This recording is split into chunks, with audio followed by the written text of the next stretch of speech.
con esos valores y con esos ideales que tenemos, somos capaces de cambiar de manera radical estas circunstancias que estamos viviendo.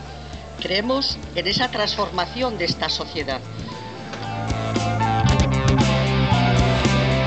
Hay que denunciar la complicidad de las instituciones europeas con instituciones como el FMI, el Banco Central Europeo, que sus decisiones son influenciadas por parte de los mercados financieros y de los grandes capitales, y al final los ciudadanos, el pueblo trabajador aragonés en este caso, sufrimos los recortes y las decisiones que nos imponen.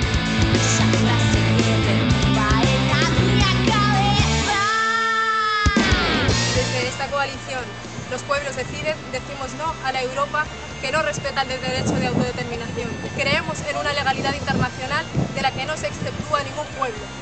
Y respetamos sobre todo a aquellos pueblos que luchan todos los días por conseguir esa libertad. No a la Europa que cierra las puertas a las personas que llegan desde los países donde les ha sido expropiada sus recursos naturales.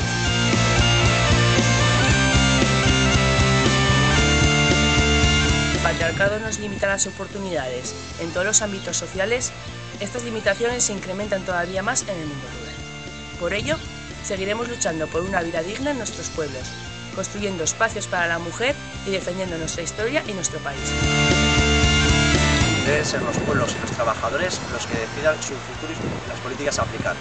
Por eso, para este 25 de mayo, creo que hay una papeleta que representa todos esos valores y es la papeleta de Los Pueblos Deciden.